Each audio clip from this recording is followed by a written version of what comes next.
परम पूज्य गुरु जी का सत्संग सुनने के लिए हमारे चैनल को सब्सक्राइब करें। उसको एड्स हो गया जी। तो ये पहले चेकअप नहीं कराए? जी नहीं। देखो, मैं कथाओं में ये बात बोलता हूं कि शादी करने के पहले लड़का लड़की का एक चेकअप करा लो, मेडिकल टेस्ट करा लो।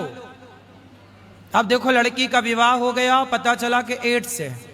एड्स का कोई रोग इलाज ही नहीं है। अब बताओ, लड़की की जिंदगी हो गई खराब। इसलिए शादी ब्याह करने के पहले आज के छोरा छोरी लिवन में रहते हैं, इनका एड्स टेस्ट जरूरी है। बोलो। राधा कृष्ण दासी रूबी गुरुदेव के श्री चरणों में कोटि कोटि प्रणाम करती है। जी। गुरुदेव, मेरा पूरा परिवार 10 सालों से आपकी कथा सुनता है, लेकिन कन्हैया ने 2025 में मुझे बुलाया और मेरे परिवार को भी। मैं धन्य हो गई आपके इस गौरी गोपाल आश्रम में आके। और आज कन्हैया ने मेरे मैया को, मेरे बाबा को, सबको बुलाया। और जैसे मैंने आपकी इस भूमि पर चरण रखा, वैसे एक व्यक्ति आए जो बहुत अच्छे, मतलब पैसे वाले थे, लेकिन आपके गौरी गोपाल आश्रम जो सामने है उसमें उनको अलाउ नहीं था जाना, क्योंकि उसमें सिर्फ महिलाएं जाती हैं। और उनकी मैया खो गई हैं और उन्होंने मुझसे मतलब रोते हुए कहा कि दीदी मेरी ये सहायता करो मेरी मैया को खुजवाने में। गुरुजी से कहना कि ये पोस्टर अपने यहाँ मतलब माइक में कह के बोल दें, मिल जाएंगी तो जरूर सूचना दे दिया जाएगा। और बोली गौरी गोपाल आश्रम में कर लो, जूम कर लो भैया, दिखा दो मैया गुम हो गई हैं तो। चलो ठीक है। और गुरुजी तो बताएंगे। मेरा प्रश्न है जी कि गुरुदेव, क्या हर कन्या को विवाह करना आवश्यक है? आपका मन नहीं है? जी नहीं। क्यों? गुरुदेव, मेरे माता पिता कहना है कि मैं समाज को देख के मुझे विवाह करना जरूरी है। मतलब उन्हें लगता है कि समाज को देखते हुए तुम्हारा विवाह करना जरूरी, नहीं तो समाज जीने नहीं देगा। लेकिन मेरा उद्देश्य है कि मैं विवाह ना करूं, मैं आपके जैसे सेवा करूं। तो अभी मैं एक शिक्षक हूं, प्राइवेट इंग्लिश मीडियम स्कूल में पढ़ाती हूं और मैंने बीएड क्वालिफाइड किया है। अभी मेरी प्रिपेयरिंग चल रही है और मैं 30 से 40 बच्चों को कोचिंग भी पढ़ाती हूँ। लेकिन आपके आश्रम में आने के पश्चात मुझे ऐसा प्रतीत हुआ कि अब मुझे कोचिंग फ्री कर देना चाहिए, क्योंकि मेरे पास जो ज्ञान है और मैं उसी से सेवा पहले स्टार्ट करूँ। सही है। तो कोचिंग पढ़ाया करो बच्चों को, थोड़ा निःशुल्क पढ़ाया करो। जी गुरुदेव। तो इसके लिए मुझे अपने कोचिंग में शास्त्र अध्ययन भी रखना है, तो इसके लिए मुझे आपकी बहुत ज़्यादा ज़रूरत है। मुझे ज्ञान देने वाला कोई नहीं है। कौन सा ज्ञान चाहिए बताओ? मुझे अपने बच्चों को कैसे गाइड करूं? जैसे अभी आपने आज की कथा में बताया कि सीबीएसई बोर्ड के बच्चे तो हैं, पढ़ते तो हैं, लेकिन संस्कार नहीं है। तो उनके अंदर संस्कार कैसे डालूं?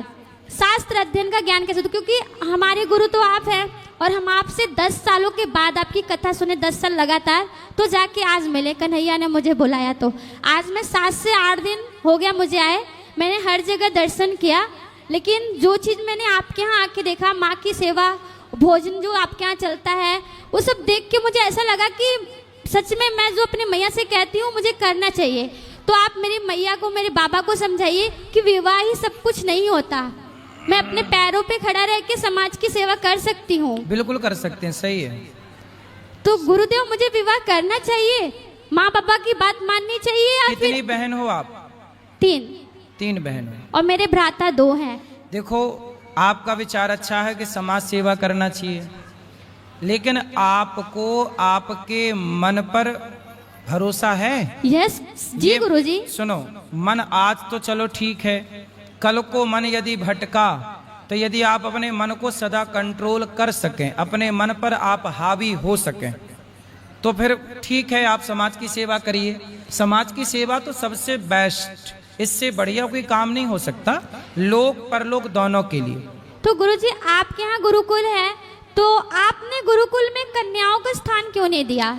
इसीलिए तो आज ही कथा में बोले कि हम एक विद्यालय बना रहे हैं जहाँ बेटियां भी पढ़ेंगी और बेटे भी पढ़ेंगे। तो और आप साथ जुड़े रहना, तो आपको ही वहाँ पढ़ाने के लिए हम नियुक्त करेंगे कि आप पढ़ाना, ठीक है? तब तक और आप अपना अध्ययन मजबूत करो। तो गुरुदेव अभी मतलब कि मुझे क्या करना चाहिए, क्योंकि माँ बाबा बहुत ही आप जोरों अपने से बच्चों विवाद। को कोचिंग के दौरान कथा में जो हम अच्छी अच्छी बातें बताते हैं, आप थोड़ा भगवत गीता पढ़ना स्टार्ट करो। गुरुजी हम भगवत गीता भी पढ़ते हैं फिर और वही अच्छी रामायण अच्छी भी। बातें अपने बच्चों को बताओ। तो शिक्षा के साथ संस्कार तब बनेगा जब आप बच्चों को भारतीय प्राचीन भारत के विषय में बताओगे कि हमारे भारत में क्या था।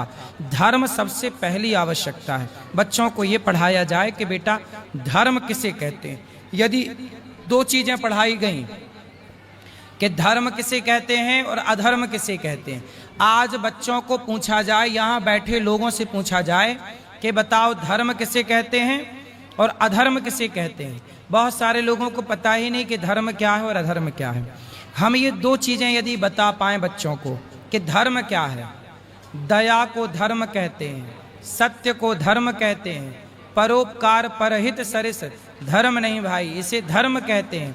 धर्म की बहुत गूढ़ गूढ़ बातें हैं। धर्म किसे कहते हैं? जैसे आप और मेरे बीच में कौन है? मेरे और आपके बीच में कौन है? गुरु और शिष्य का संबंध है। मेरे और आपके बीच में है धर्म। धर्म ही तो कहता है कि आप मेरे शिष्य हैं और मैं आपका गुरु हूं। वरना यदि लड़की को देख करके कोई लड़का गलत दृष्टि रखे या लड़की गलत दृष्टि रखे तो गलत दृष्टि भी तो रखी जा सकती है। पर मैं कहता हूं कि आप मेरी बहन हो, तो मैं कहता हूं मैं आपको देख रहा हूं तो बहन की दृष्टि से। ये कौन करवा रहा है मेरे से काम? मेरे भीतर का धर्म। मेरे भीतर का धर्म ही है जो हर स्त्री को माँ बहन और बेटी के रूप में देखने के लिए विवश करता है। यदि धर्म मर जाए किसी का, तो रावण ने सीता मैया को देखा तो था। सीता तो जगत की माता थी, जगत जननी थी, पर जगत की माता को भी, सीता माता को भी रावण ने गलत नजर से देखा, क्योंकि रावण का धर्म मर चुका था। यदि धर्म जिंदा होता तो रावण किसी स्त्री को, पराई स्त्री को गलत दृष्टि से देखता ही क्यों? दुर्योधन का धर्म जिंदा होता तो भरी सभा में नारी के कपड़े उतारता ही क्यों? इसलिए मूल बात है धर्म को जानना। आज ना हमारे देश में एक बहुत बड़ी विडंबना, हमारा देश पता है क्या है? धर्म निरपेक्ष। निरपेक्ष का मतलब क्या हुआ? जीरो नहीं, सभी धर्मों को मानने वाला नहीं। निरपेक्ष का मतलब होता है सापेक्ष, और सापेक्ष का उल्टा निरपेक्ष। निरपेक्ष का मतलब होता है कि आप धार्मिक नहीं हैं। जी गुरुदेव। आप धार्मिक क्यों भैया? क्या किसी लड़की को बहन के रूप में देखना, क्या यह धर्म नहीं है? यही तो धर्म है। रावण के भीतर धर्म होता तो क्यों देखता? जी गुरुदेव। आज तुम कह रहे हो धर्म निरपेक्ष। धर्म निरपेक्ष बन गया तभी तो बलात्कार हो रहे हैं। धर्म सापेक्ष होता तो बलात्कार क्यों होता? लोगों को पता होता कि बेटा किसी लड़की को देखना गलत है। अब धर्म का पाठ है ही नहीं। धर्म निरपेक्ष निरपेक्ष चिल्ला रहे हैं लोग। धर्म जब है ही नहीं तो धर्म का आचरण करेगा कौन? फिर बेटा अपने बाप के साथ धर्म नहीं कर रहा है, फिर बेटा अपने माँ बाप के साथ धर्म नहीं कर रहा है, पत्नी अपने पति के साथ धर्म नहीं कर रही है, पति अपने पत्नी के टुकड़े करके कुकर में पका रहा है, पत्नियां पति को मार मार के ड्रम में पैक कर रही हैं। क्यों? क्योंकि धर्म नहीं है। अब और लिख लो धर्म निरपेक्ष। धर्म निरपेक्ष ये देश कभी धर्म निरपेक्ष, तुम्हारे पूर्वज देख रहे होंगे तो रो रहे होंगे कि राम राम, जिस देश में राम हुए, जिस देश में कृष्ण हुए, काय के लिए आए? धर्म संस्थापनार्थाय संभवामि युगे युगे। जिस देश में राम कृष्ण धर्म की स्थापना करने प्रकट हुए, आज वो देश कह रहा कि हम धर्म निरपेक्ष हैं। धर्म निरपेक्ष का मतलब है धर्म से शून्य हो जाना, धर्म को भूल जाना। पर्याय समझो ना आप, उल्टा दिन का उल्टा रात। धर्म सापेक्ष। धर्म सापेक्ष का मतलब है धर्म युक्त। अब जैसे धर्म युक्त मैं, आप धर्म युक्त हैं, और धर्म युक्त का उल्टा क्या हुआ? धर्म निरपेक्ष। उल्टा मतलब धर्म है और धर्म नहीं है। दिन का उल्टा रात, ऐसे सापेक्ष का उल्टा निरपेक्ष, सापेक्ष का उल्टा निरपेक्ष। हाँ, अब इतनी सी बात लोगों को समझ में नहीं आई कि धर्म निरपेक्ष शब्द जोड़ करके कितनी बड़ी हानि कर दी इस देश में। क्यों नहीं है भैया धर्म निरपेक्ष? हम क्यों लिखें? हम तो धर्म सापेक्ष हैं, हमारे अंदर धर्म है, इसलिए ना माताओं की सेवा कर रहे हैं। धर्म निरपेक्ष होते तो कोई किसकी माँ की सेवा क्यों करता? जी गुरुदेव। सोचिए, हमारे देश में इतने पढ़े लिखे लोग हैं लेकिन ऐसी मूर्खतापूर्ण बातें कर रहे हैं, निरपेक्ष शब्द का प्रयोग कर रहे हैं, बोले धर्म निरपेक्ष है। अरे जो लोग कहते हैं ना सभी धर्म, नहीं, निरपेक्ष शब्द का गूगल में जाके अर्थ करिए, निरपेक्ष शब्द के आप अर्थ ढूंढिए क्या है। निरपेक्ष का मतलब क्या होता है? मतलब कुछ भी चल रहा है। किंतु गुरुदेव पुस्तकों में बताया जाता है धर्म निरपेक्ष का मतलब कि हमारे यहाँ किसी धर्मों को नहीं देखा जाता, सबको एक समान देखा जाता है। एक समान तो ठीक है, फिर जिस दृष्टि से पत्नी को देखते हो उसी दृष्टि से एक समान माँ को देख लो। जी ये तो कहो न गधों से कि भाई यदि एक समान ही देखना है तो पत्नी माँ में एक समान दृष्टि हो सकती है? जी नहीं। उत्तर दो। जी नहीं। क्या पत्नी और माँ में एक समान दृष्टि हो सकती है? अरे प्रकृति खुद कहती है कि माँ को अलग तरीके से देखो, पत्नी को अलग तरीके से देखो, बहन को। जब प्रकृति तुम्हें नहीं आदेश कर रही है, तुम कौन होते हो भाई? दाहिना हाथ होता है और बाएं हाथ। तुम्हारे मुंह पे हाथ जाए ना तो धुलते नहीं हो, पर यही हाथ शौच के लिए नीचे जाता है, तो फिर एक साथ व्यवहार करो ना। मुंह पे हाथ लगाओ तो नहीं धुलते, तो शौच के लिए जाता तो काहे धुलते हो बाद में? फिर मत धुलो भाई। व्यवहार आप ही करते हो ना दो तरह का, मुंह पे हाथ लगाते हो नहीं धुलते हो, शौच के लिए हाथ डालते हो तो धुलते हो, क्यों? फिर करो एक समान व्यवहार कि नहीं जी यहाँ पे हाथ नहीं धुला तो वहां भी नहीं धुलेंगे। मतलब गधई की भी हद हो गई है ना। गजब के गधे हैं, छोटे मोटे गधे नहीं हैं, गजब के गधे हैं। गुरुदेव मैया और बाबा को कैसे समझाऊं? आप अभी मस्त पढ़ाई करो, पढ़ाई कराओ, फिर बाद में जब ले आओगे तो हम समझाएंगे माँ बाप को। गुरुदेव एक प्रश्न ये है कि आप कहते हैं कि हर पत्नी को एक ही पति से विवाह अगर हो जाए तो उसी पे रहना चाहिए है? आपने बताया कि अगर हमारा विवाह किसी से हो जाता है तो पति कैसा भी हो उसी को ही समझना चाहिए, लेकिन अगर पति चरित्रवान ना हो तो क्या करना चाहिए? क्या उस पत्नी को उस पति के साथ रहना चाहिए? देखो पति चरित्रवान ही हो, चरित्रहीन पति है तो उसे सत्संग के द्वारा, कथा के द्वारा, यदि कोई भटक गया, स्त्री ही भटक गई या पुरुष ही भटक गया, तो देखो जैसे रोग हो जाने पर रोग का इलाज होता है, ऐसे व्यक्ति यदि बिगड़ गया, भटक गया, तो उसे सही रास्ते पे लाया जा सकता है। किंतु वो रोगी हो गया किया है। जाए कि लाया जाए। किंतु वो रोगी हो गया है तो रोगी हो गया तो ऐसे का त्याग करना ही धर्म है।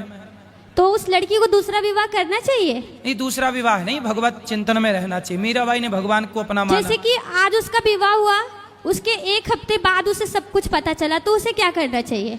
तो आपने पति को समझाना चाहिए कि अब हो गया भैया, अब हमारे संग रहो। नहीं तो वो रोगी हो गया है ना, उसके पास जो भी जाएगा उसे भी उसको एड्स हो गया है। अच्छा, उसको एड्स हो गया जी। तो ये पहले चेकअप नहीं कराए? जी नहीं। देखो मैं कथाओं में ये बात बोलता हूँ कि शादी करने के पहले लड़का लड़की का एक चेकअप करा लो, मेडिकल टेस्ट करा लो। अब देखो लड़की का विवाह हो गया, पता चला कि एड्स है, एड्स का कोई रोग इलाज ही नहीं है। अब बताओ लड़की की जिंदगी हो गई खराब। इसलिए शादी ब्याह करने के पहले आज के छोरा छोरी लिवन में रहते हैं, इनका एड्स टेस्ट जरूरी है। तो गुरुदेव उस कन्या को क्या करना चाहिए? उसके लिए क्या धर्म होगा? अब उसके लिए धर्म क्या होगा? क्योंकि आप कहते हैं दूसरी विवाह करना पाप है, लेकिन उसका पूरा जीवन ऐसे पड़ा हुआ है। पूरा जीवन पड़ा है, पर जब तक वो, देखो ऐसा है कि जब तक विवाह हुआ है तो जब तक वो है तो उसके साथ भले वो संबंध ना बनाए, पर पति के भाव से सेवा करे। क्योंकि अब तो हो ही गया, ये तो पहले का डिस्कशन है कि भाई करें ब्याह की ना, अब तो हो गया, तो अब जैसा है आप संबंध ना बना के उसके साथ केवल उसकी सेवा के भाव से रह सकते हैं। उसको घृणा आती है उसको देख के। कौन? पत्नी को? अच्छा, उसे हुआ कैसे? आजकल एड्स ऐसे भी तो हो सकता है ना कि किसी का ब्लड चढ़ गया, धोखे से ब्लड आ गया तो भी हो जाता। जरूरी नहीं है कि वो किसी के साथ संबंध बनाया हो तो ही एड्स हुआ हो। डॉक्टर का कहना है कि बहुत ज्यादा मतलब इनका रिलेशन शिफ्टिंग हुआ इसलिए। हाँ, तो यही कारण होता है इसका, बीमारी का। तो चलो ऐसे ये सब पहले चेक करना चाहिए। बेटी का विवाह मजाक नहीं है, पानी पियो छान के, विवाह करो जान के, बहुत पड़ताल करनी चाहिए। गुरुजी कन्या को क्या करना चाहिए? उसे दूसरा विवाह करना चाहिए? सनातन धर्म दूसरे विवाह की इजाजत नहीं देता। आगे हरी इच्छा है, जो उसे अच्छा लगे, जो रास्ता उस अच्छे रास्ते पर चले, बस वो सुखी रहे, ऐसा कार्य करे।